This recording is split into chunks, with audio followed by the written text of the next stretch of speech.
Welcome to the Market Mystics podcast, where we discuss what's happening in the cryptosphere and trading on earth as it is in heaven. Buckle up and huddle on while we dive in and get weird. Here are your hosts, Joshua and Kim. Hello, everybody. Welcome to the Market Mystics. We have a fun episode for you guys today. And we're going to tell you a little bit about that. But before we do, let's run through some just quick market updates. So we've got Bitcoin sitting at, it's basically flat over 24 hours, up 3% over 7 days, currently just above 20,000. Which is great to see it. It's kind of held that level for a couple months. So I think it's an okay place. So then we've got Ethereum. It's up 1.5% in 24 hours, basically up 1.5% over 7 days, currently trading at 1,360. Our top mover is yet again Evmos. I think this is the third or fourth time it's been the top mover. It's up 10% in 24 hours, but it's down 3.5% in 7 days, which just speaks to its volatility. Yes. We've talked about it before. It's a bridge between Cosmos and Ethereum. And in my notes, I just put that it's the hyper volatile bridge because it's just constantly moving up and down and up and down and up and down. And so it hits our top mover quite a bit because it has wild swings, but it's not because it's constantly going up. It's just because it has wild swings. But it's currently trading at $1.72. So. Nice. Okay, so this is a special episode because we had a very special guest. I will say this guest we recorded a couple days ago, but we wanted to give you current market updates. So you are going to get his full story. Well, the full story we recorded the other day, today. And this is a guy, his name is Hermann Vivier. He is a guy that we met in July when we were in South Africa. If you remember, we did some episodes while we were there. He is someone who is very like-minded. I don't know about crypto as a whole, but about Bitcoin. We align in a lot of ways in our opinions and views on Bitcoin and its utility globally. I will tell you, he is someone who is very active on Twitter. If you want to find him, he leads a couple of very cool organizations that we support. We're excited for the things they're doing. I will tell you on his Twitter profile, this is what he says. He says, freedom implies personal responsibility. He is an occasional contributor at Bitcoin Magazine, and he's the co-founder of Bitcoin Akazi, the Surfer Kids, and Unravel Surf. So again, this is Hermann, and we are super excited to have him on. Hopefully we'll be able to talk to him again, but enjoy.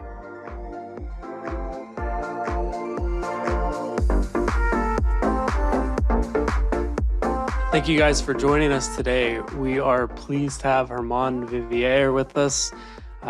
He is one of our contacts we have made in South Africa.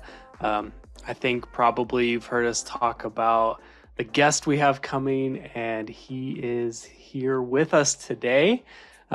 He runs a couple different organizations, has been involved in Bitcoin for a while. So we want to just kind of get his idea of what's going on, what are the things that he's involved in. So Kim, if you have any questions, or Hermann, if you just want to take it away.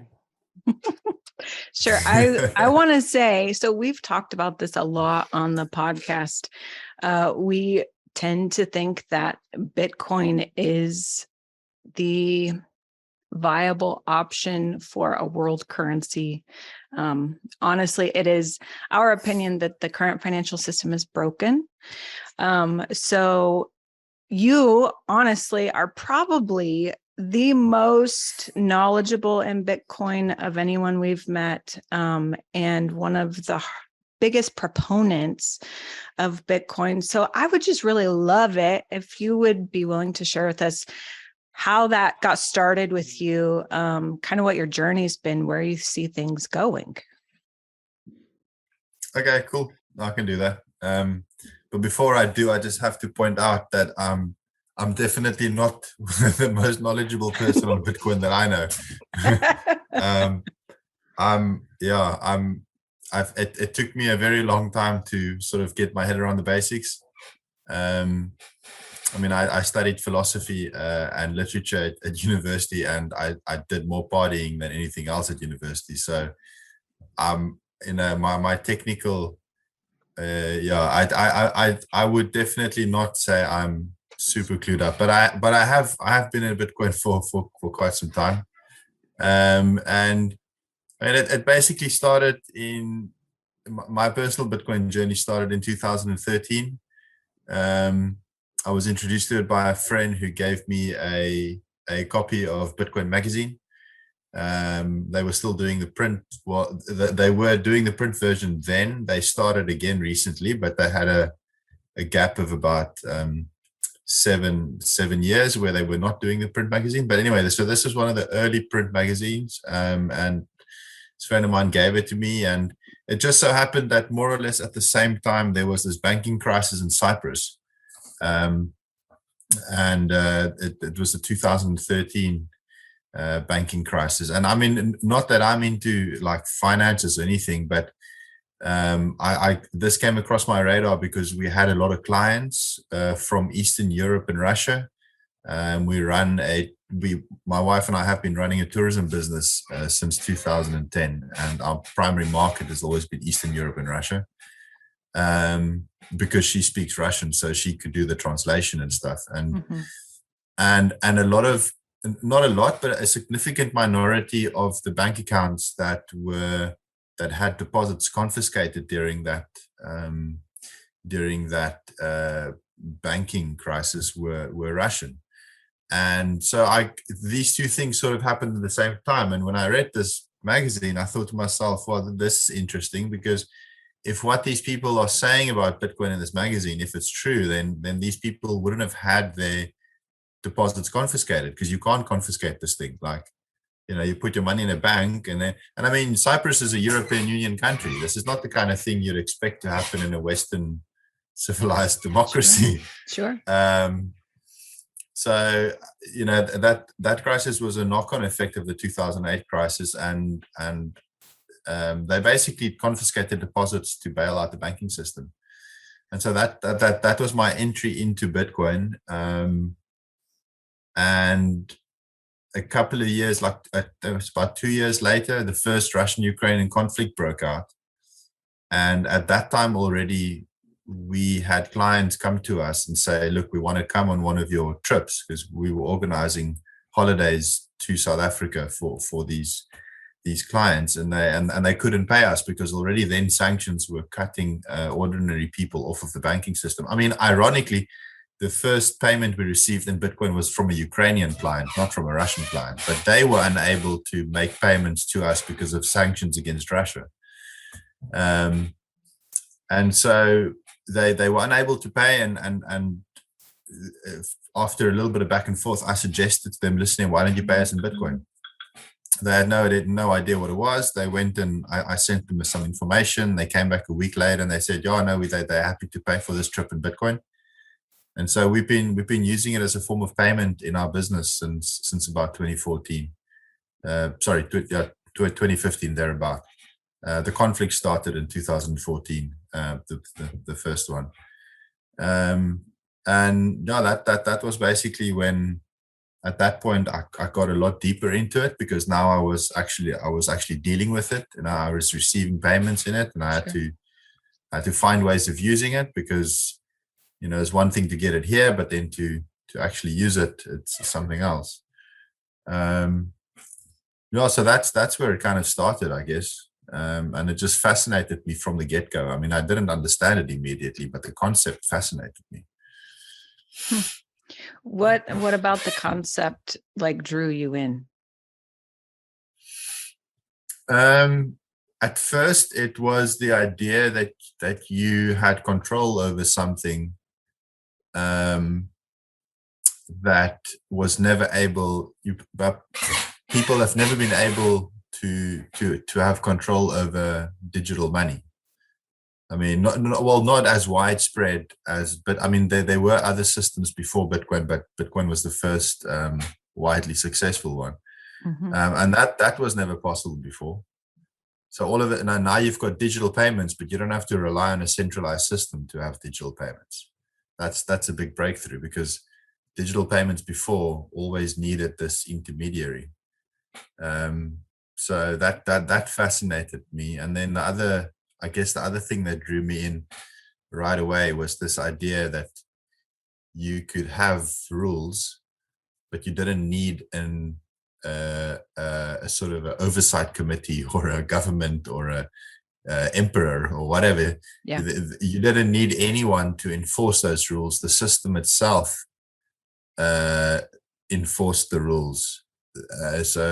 So that, I mean, it took me a very long time to understand how that worked.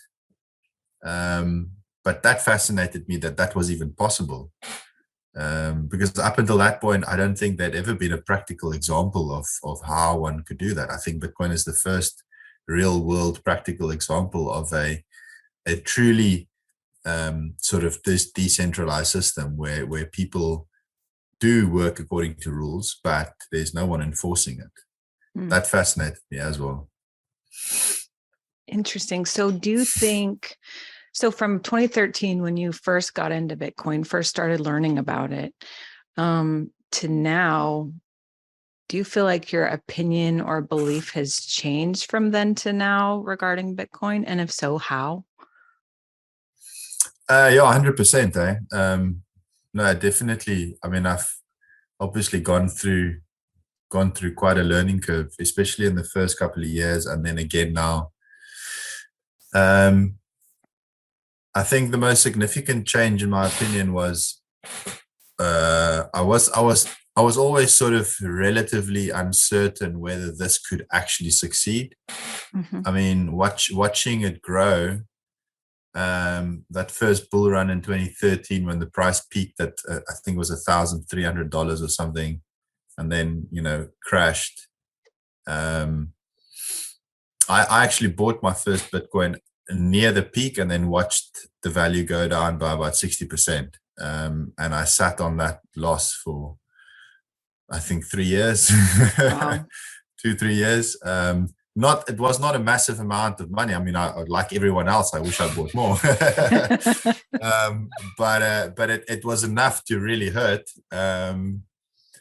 Fortunately, I never sold, not at that time. I held on to it throughout that bear market, and that was a big motivator to learn as much about it as I can. But even after 2017, when the same thing happened again, 2018, the bear market, 2019, I was never quite sure. Like, yes, I really think this thing can make it, but I wasn't absolutely certain about it.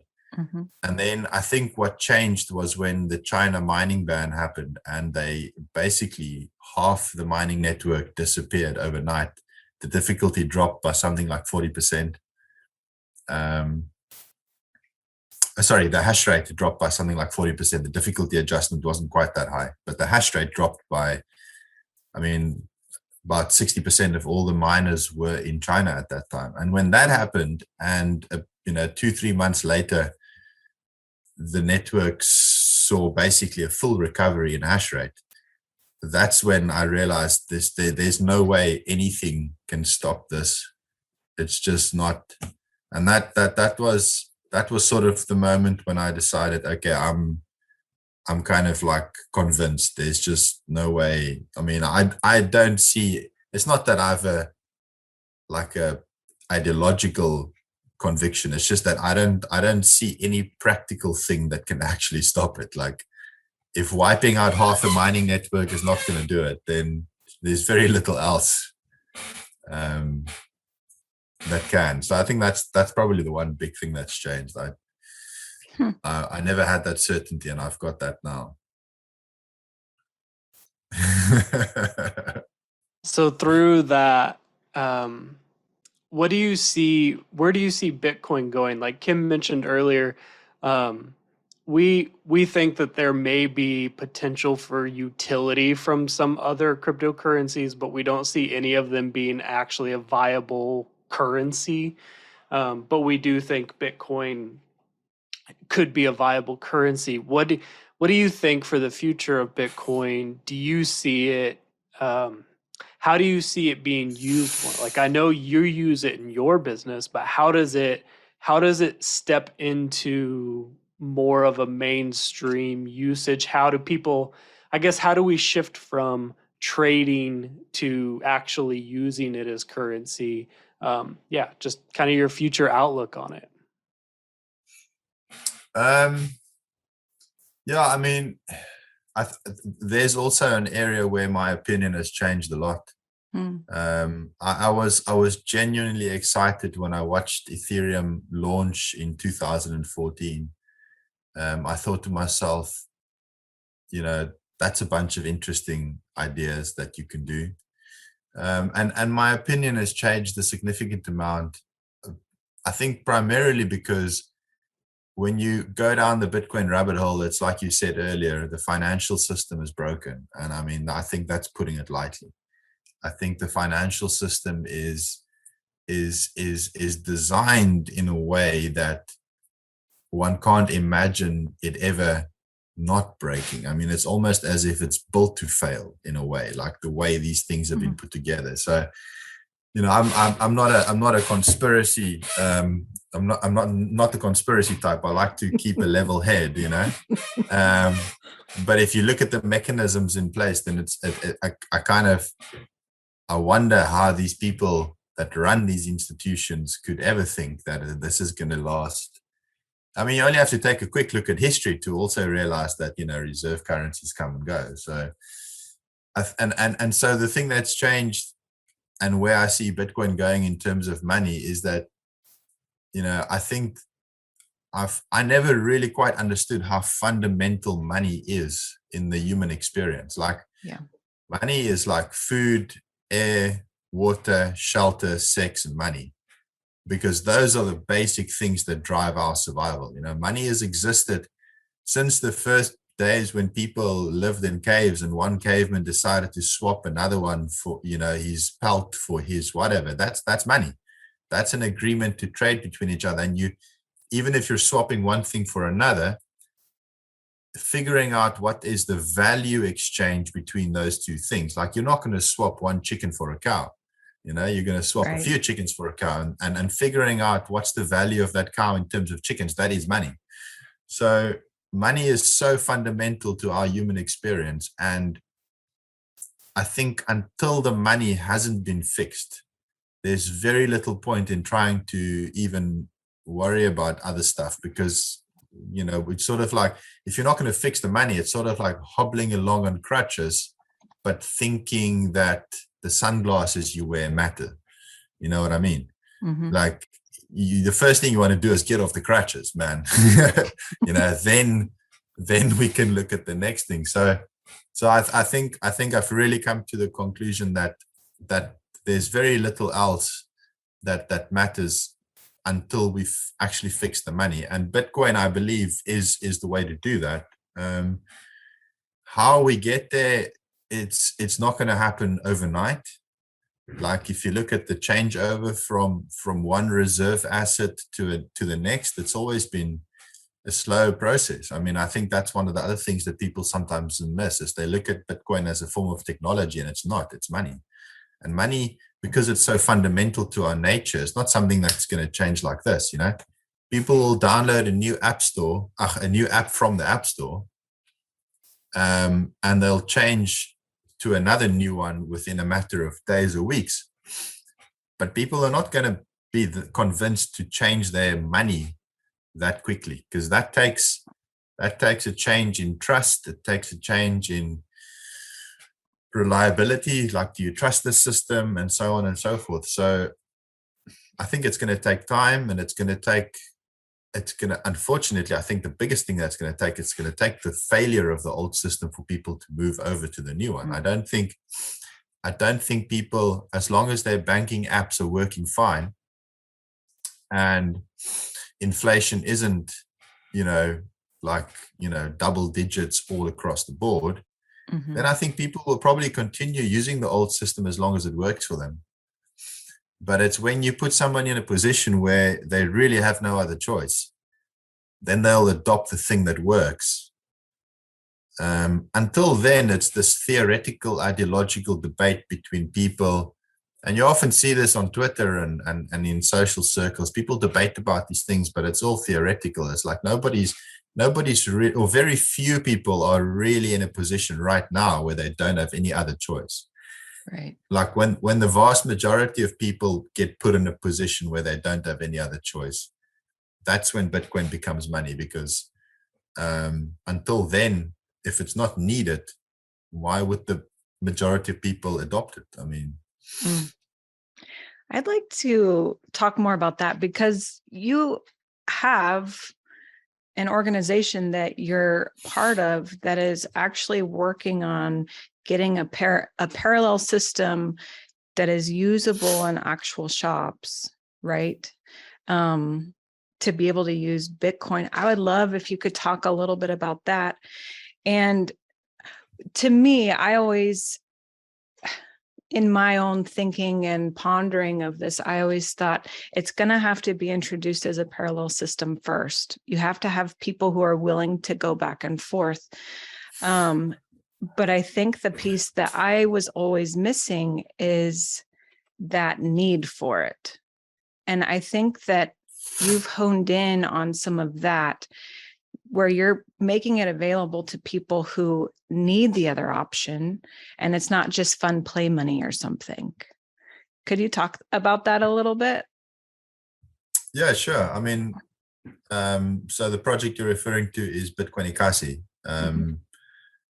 And the one interesting thing for me there has been exactly that. It's been, up until I started that project, it's always, conversations about Bitcoin was always on the theoretical level, and I would discuss the ideas behind it and the use cases and whatever, and people had their objections, and some people supported the idea, some people didn't. But other than buying it and trading it, no one was really like, using it. And then when I started this project, and it actually became an everyday form of currency that people use to survive, to earn and spend on a daily basis.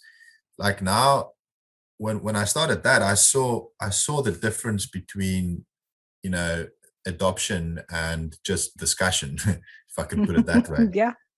So the people we've introduced to Bitcoin come on board and use it because it simply works better than the other options that they have available to them. They don't care about the ideology. They don't care about the theoretical debates behind it. It's just like, oh shit, I can do this. Well, that's cool. I've never been able to do that before, so let me use this thing. So yeah, I mean, basically, to put it in a nutshell, what we're doing is we've moved an organization over from a fiat standard to a Bitcoin standard, and at the moment we're paying 9 people salaries in Bitcoin. 5 of them are part-time, 5 of them are full-time, 4 of them are part-time. They work to run a program that operates 5 days a week, all year round. The program is a sort of an educational youth empowerment program for kids from poor areas. And these coaches run this program, teaching these kids, all kinds of life skills, using surfing as the primary medium. And all these coaches earn their salaries in Bitcoin, and then they spend that Bitcoin at shops that we've onboarded in their community, which you guys have visited. Yeah. So you know exactly what I'm talking about. And they basically use it. For them, it's become a form of money. I mean, they earn 100% of their salaries in Bitcoin, and they spend the vast majority of it because they don't earn that much. They do save some of it. I encourage them to save if they can. But most of it is spent just buying groceries on a daily basis at the shops that are accepting Bitcoin. And this is direct payments between. It's not going through a third party platform or anything. It's going from the coach's wallet to the shop's wallet, which is how Bitcoin was intended to be used. Bitcoin was never intended to be uploaded to a platform where it doesn't really move around. It's just an internal balancing on a ledger that belongs to a third-party trusted service like an exchange or whatever. Like that's not how we're using it. It's direct payments between customer and shop. So that's basically what we're doing, and it's been a real eye opener. It's been about a year. We started about a year and a half ago, and we onboarded the first shops in August last year. So it's been active for just over a year now. It's interesting. What made the shops want to get on board with it? Like, what was it that convinced these people over some other people to want to accept Bitcoin? Well, I think if you're a person who operates mostly with cash, which all these shops are entirely cash based. You can go into the reasons for why bank accounts are not very popular in South Africa. There's a whole variety of reasons for that. But even people who have bank accounts often choose not to use them, or choose to use them as little as possible. The unbanked population in South Africa is only about 30%. So only 30% of the population do not have bank accounts, which is not a very high number. It's not like El Salvador where it's 70%. But a lot of people choose not to use those bank accounts even if they have them. So these shops operate with cash only, and I think having access to a digital payment mechanism, it triggers their curiosity. Like this is interesting. They're curious about it, especially a digital payment solution that doesn't cost them anything. I think that's a big deal as well. So, if they download one of these wallets to their phones, they don't have to pay a monthly subscription fee or wada. The only thing that they have to pay are the transaction fees, but with Lightning, that's negligible. They're hardly paying any transaction fees on Lightning, certainly far less than they would ever pay with other digital payment solutions like credit cards or whatever. Not that they use them, but if they did, those fees would be far higher, orders of magnitude higher. So I think it's a combination of those things. It's a combination of having access to a digital payment system that lets them do things they haven't been able to do before, like buy mobile credit from their phone, not having to walk to a corner store to go buy mobile credit, but doing it from their phone, things like that. And then I think the other thing that's really interesting is I think, but this is not initially, this is not when they first come on board, but this is when they've been on board for a while. I think they see the opportunity to turn something into something more. Saving is really difficult to begin with, but if you're saving in a currency that's got 10% inflation, inflation in South Africa has been well over 10% this last couple of years, but even before that, I think on average the last 20-30 years it's been about 10%. Real inflation, not the bogus numbers that they cook up. And then, so it's very difficult to save, but if you're saving in a currency that's inflating, then it's even worse, then it's even more difficult. So, if every semi-sophisticated person knows that you want to save, you have to invest. Like there's no real way of saving if you're not investing. That's one of the problems, because people have to make riskier and riskier investments just to save. Like, pensioners don't want to gamble on the stock market, but they kind of have to gamble on the stock market if they want to keep up with inflation under circumstances we have now. But from the perspective of people who are not earning a lot of money, it's like, well, what do you invest in if you've only got $10 to spare per week? Like, there's no, like, what are you going to invest? Are you going to buy canned food and hope that depreciates slower than the currency? Like, but with Bitcoin, you can invest in something, and you can invest small amounts at a time. And I think that's also quite appealing to them, especially once they figure out that it's a legitimate form of investment. It's not a Mickey Mouse thing. Right. Yeah. I find it interesting that simply being able to exchange goods for Bitcoin or Satoshis has opened up an avenue for people who are otherwise unable to, well, mostly unable to invest, to be able to at least dip their toes in. It's like investment has kind of been saved for a certain class of people. I would say, at least in the financial markets, how I've seen things going, if you're scraping by from day to day, chances of you being able to invest or even having the energy in which to go and figure out how to invest are fairly slim.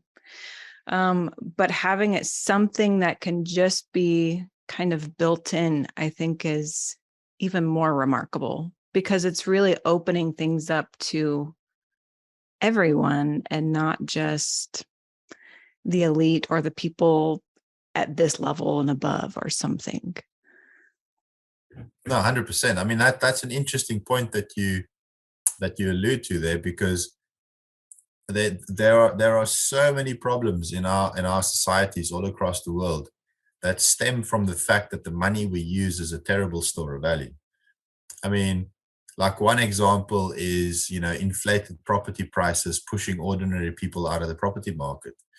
Like, the reason why the property market is so overinflated in some cases is because wealthy people understand that parking cash in a bank account, it's going to lose them money. So rather invest that in something that, will keep pace with inflation, or maybe even outperform inflation, even if it's not by a huge amount. Mm-hmm. And so what they do is they would just buy a property. They're not then I mean, a house is supposed to be a thing of utility. If you think about it, like, why do you build a house? You build a house so you can live in it. But then you've got the strange situation all across the world in different places where there's, whole towns of houses, and the houses all standing empty. And it kind of makes you wonder, well, that's weird. It's like, I mean, the houses are supposed to be used to live in, but now you've got the situation where, and then ordinary people in those areas can no longer afford to buy into the property market. And this all stems from the fact that the money we're using is broken. Like, because wealthy people understand, like, and the same thing happens in the stock market. The stock market often reacts to monetary policy, but it's kind of like, well, that's weird. I mean, shouldn't people be buying and selling stocks based on the fundamentals of the companies they're investing in? Why are they buying and selling stocks based on what the central bank is, flipping a switch here and there, and then boom? Right. And it's kind of like, well, that hasn't really changed the fundamentals of the companies overnight. So what's going on here? Like, well, what's going on is that wealthy people, again, sophisticated investors, understand that, like, you got to put your money into something. You can't just put your money in the bank.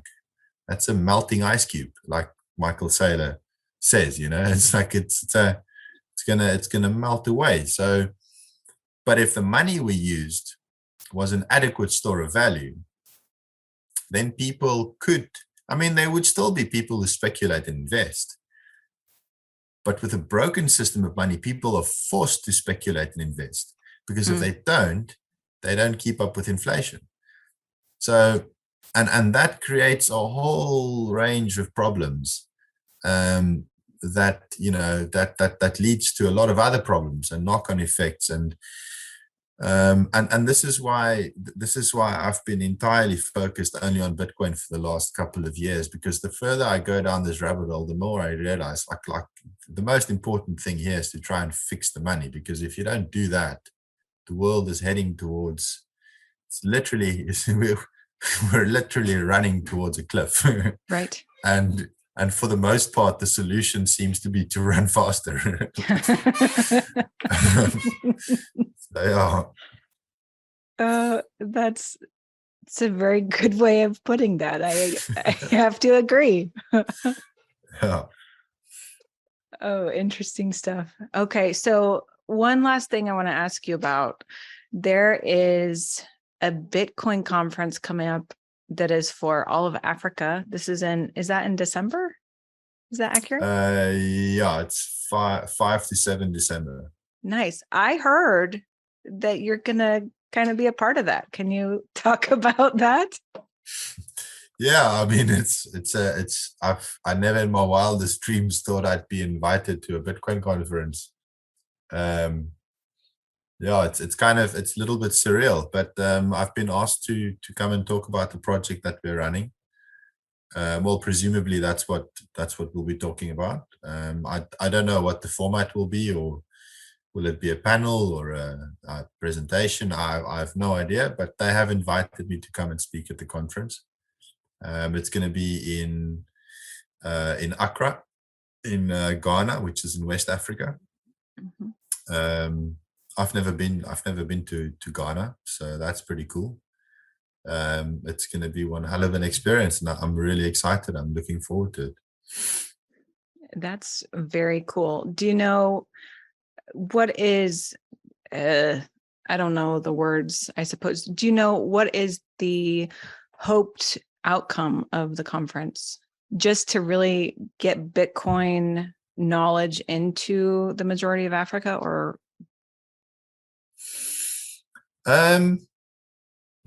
Yeah, I think the hoped outcome is to spread Bitcoin education and knowledge and awareness on the continent of Africa. I think Africa is ripe for Bitcoin adoption if there's the required knowledge. I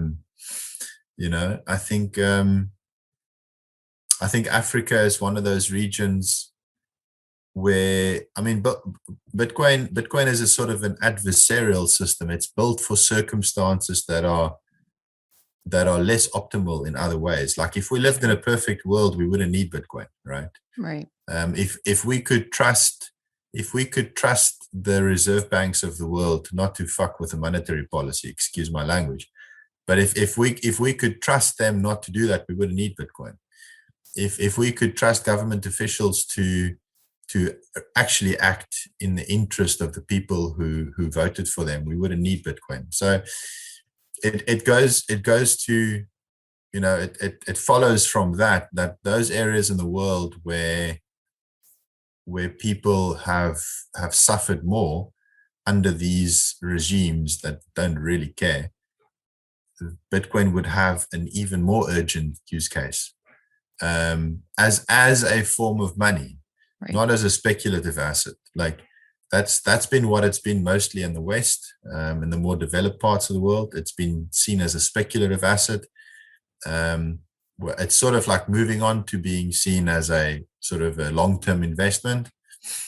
But the use case for actual money on a day-to-day basis, I think that's happening more in the less developed parts of the world, like in El Salvador, for example. Right. The less developed parts of the world is where this thing is going to be adopted as a form of money and not as a speculative asset or a form of investment. It's a very different use case here than what it would be in the US or in Europe, for example. And both of those use cases are valid, obviously, but you can't have the one without the other. So I think the idea is to spread. And I mean, a great example for example, is there's another project in South Africa that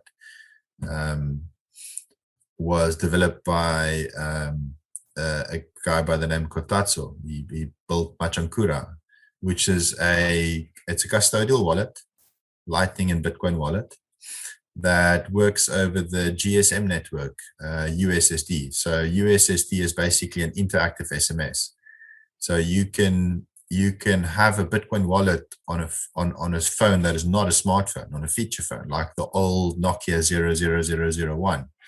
You could actually have one of those phones and have a functioning Bitcoin and Lightning wallet on it. Wow. And this is the type of thing that gets built here.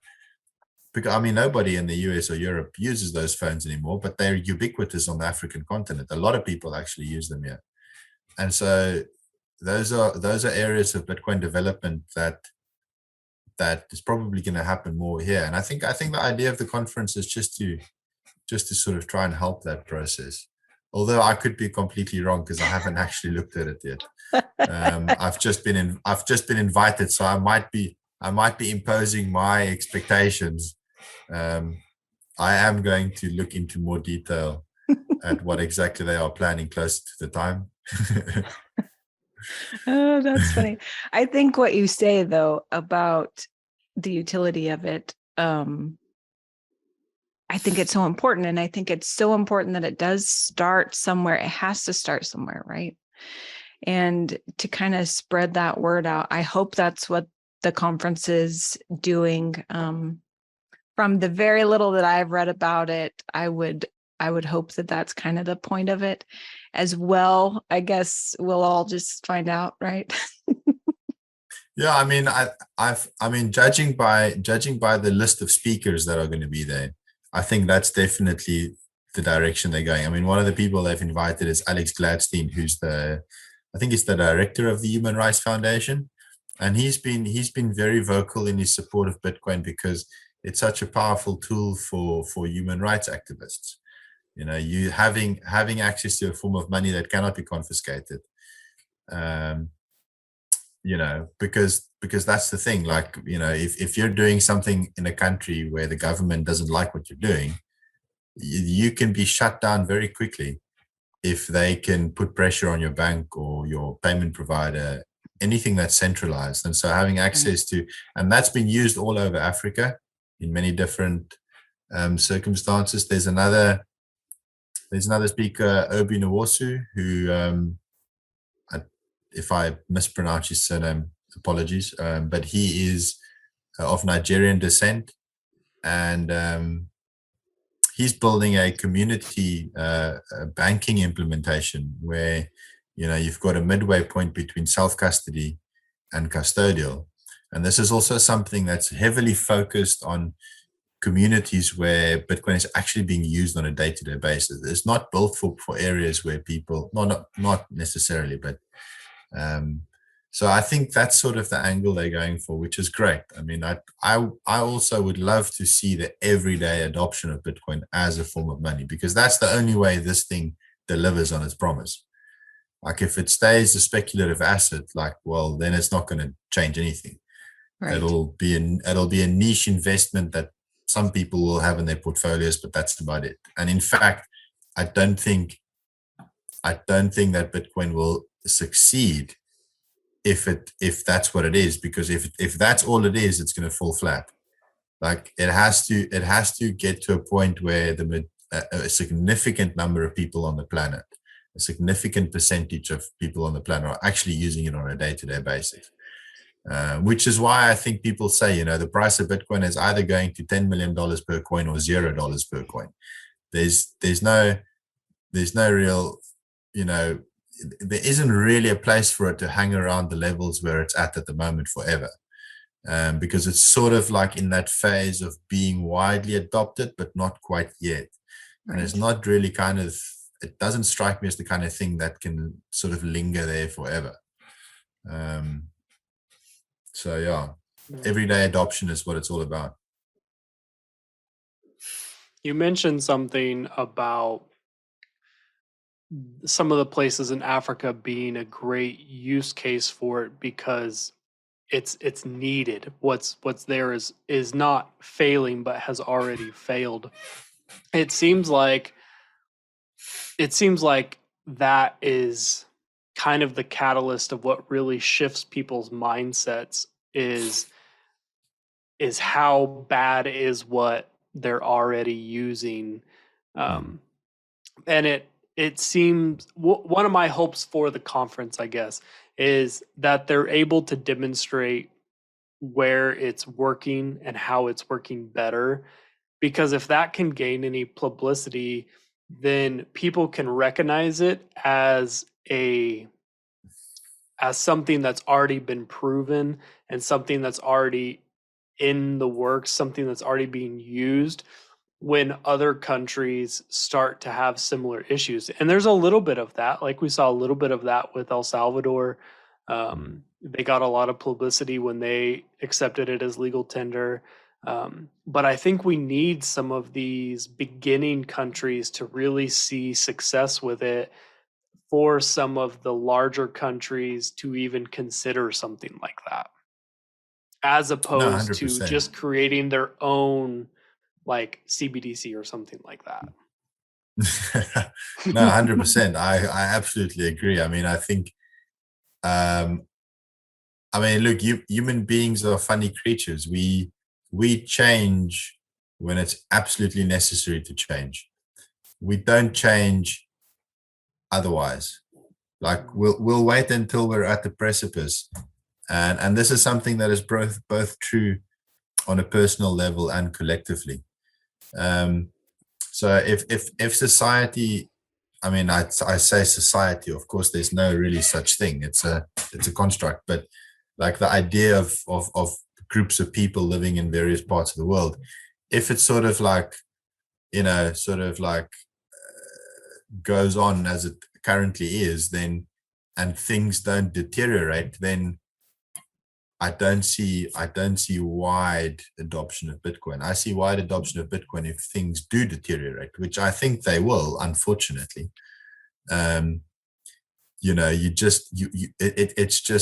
It's just not possible to borrow and print trillions upon trillions upon trillions of dollars and euros and yen and pounds and expect there to be no consequences. So unfortunately, things will deteriorate, and that's I think what you're alluding to is that in some countries that's already happened, and it's in those countries where people will adopt it first because it works better, not necessarily for ideological reasons, but for practical reasons.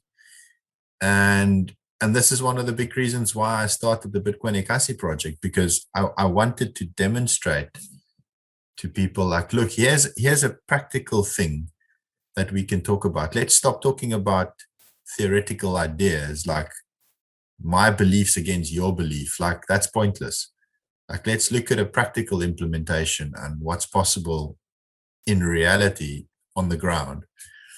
And hopefully, I totally agree with you. Hopefully the conference can give a lens to the rest of the world to focus on what's going on in Africa in terms of real world adoption on the ground, so that people in other parts of the world can see, hey, well, it actually works. There are some people who are using this and it works and it improves their lives for various reasons, So yeah, hopefully that's what comes out of it. That would be fantastic. I mean, El Salvador, like you said, again, El Salvador did do some of that, but it's, there's more of that is needed. More of that demonstration is needed, which is one of the reasons why I think Bitcoin Beach has been so supportive of other projects like ours, because they also realize that it's great that it's happened in one place, but if that's just an isolated case, people are more likely to dismiss it. But if it happens in El Salvador, and then it happens again in Africa, and it happens in the Philippines, and it happens in Central America, South America, Asia, all over, then it becomes a little bit harder to just sort of dismiss it, and hopefully that conference can show that that's already happening in Africa in various ways. Completely agree. Cool. Well, Hermann, thank you so much for joining us today. It really has been a pleasure and honor. We appreciate you so much. And hopefully, maybe we'll have another conversation sometime. Yeah, no, I'd be happy to chat to you guys again. It's been really, really cool. Thank you very much. Awesome. Thank you. Thank you for listening. Join us every Monday and Thursday as we discuss trading on earth as it is in heaven. If you want to connect further, follow us on social media at market.mystics for Instagram and TikTok, and search for Market Mystics on YouTube and Facebook. If you still need more, follow the link on Facebook to book a coaching appointment. Until next time, see ya.